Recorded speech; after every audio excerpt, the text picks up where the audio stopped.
Alors aujourd'hui, on va mettre des fils tenseurs. Donc le but de ces fils tenseurs, eh bien, c'est de traiter le relâchement essentiellement du bas du visage et d'améliorer donc l'angle mandibulaire et de faire disparaître le bas-joue. On va en même temps donc traiter le sillon nasogénien et rehausser les pommettes. Donc la préparation va demander donc de s'installer sur un champ stérile. La pose des fils tenseurs nécessite quand même des précautions pour éviter le risque infectieux post-opératoire. Donc un champ stérile sur lequel donc j'ai posé mes fils, mes canules. J'ai posé des ciseaux pour couper les fils crantés et des compresses avec de la biseptine. Voilà, donc ça c'est l'étape préalable. Donc la deuxième étape préalable, ça va être de préparer la patiente ou le patient.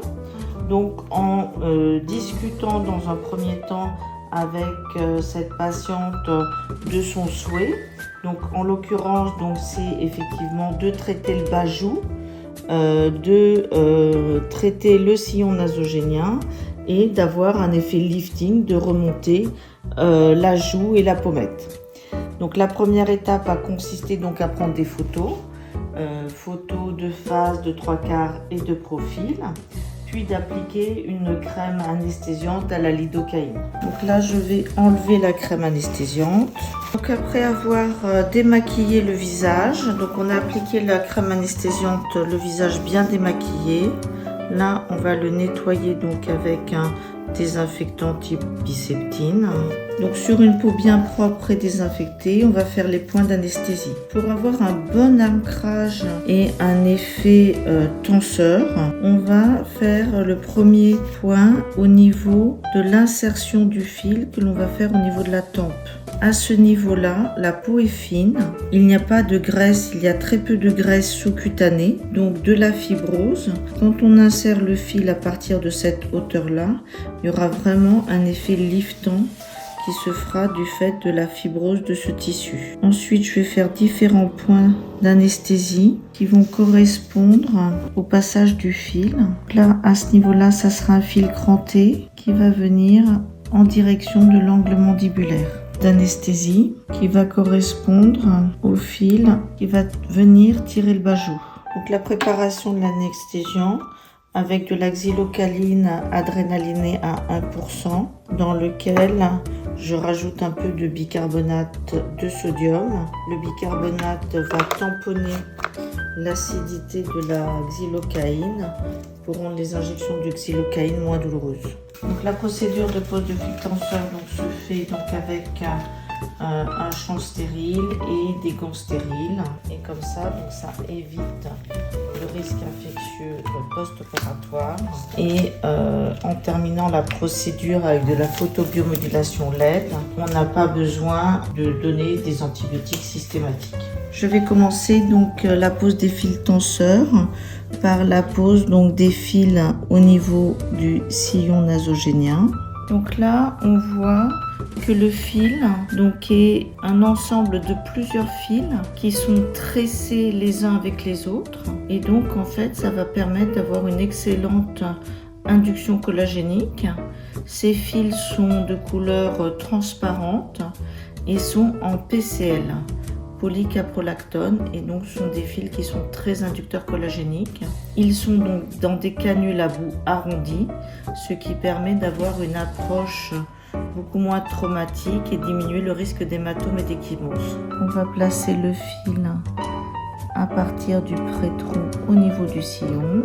Une fois que j'ai rentré ma canule, je vais faire un demi-tour de façon à ce que l'ouverture de la canule regarde les tissus plus profonds et je monte doucement ma canule dans le sillon en le montant donc jusqu'à l'extrémité du sillon sous l'aile du nez. Je twiste ma canule par un petit mouvement donc de rotation. Faire la même chose de l'autre côté.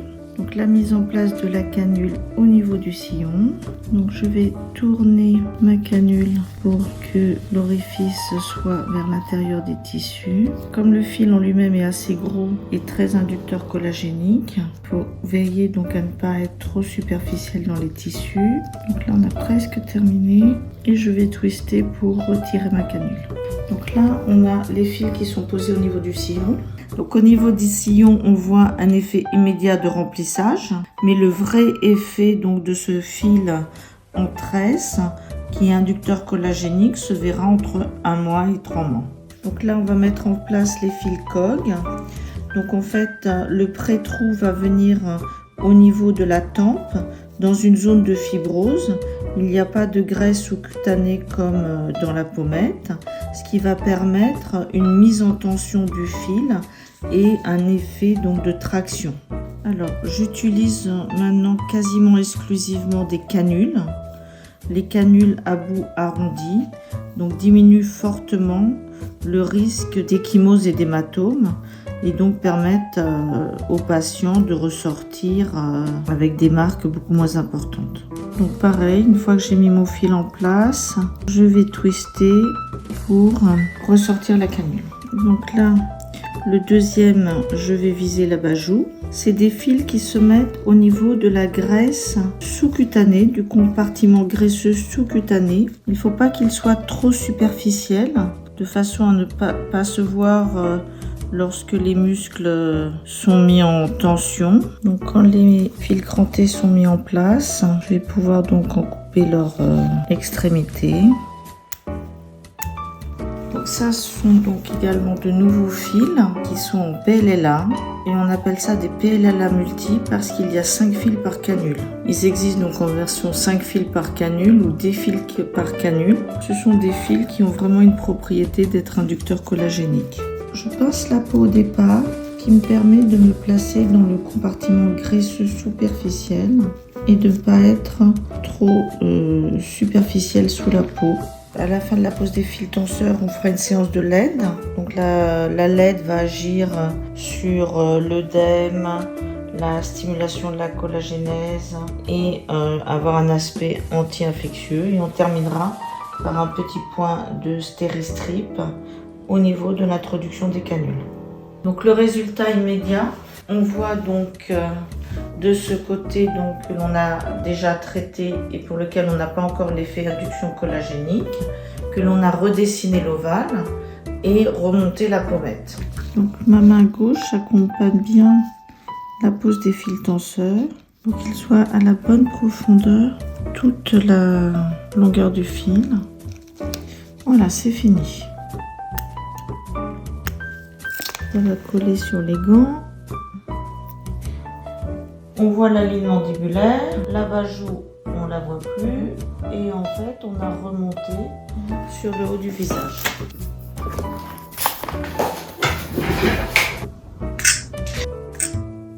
Avec du rouge et de l'infrarouge, comme ça va bien diminuer l'œdème et après il y aura du jaune. La photobiomodulation LED, c'est vraiment un progrès pour mettre en valeur tous les traitements esthétiques.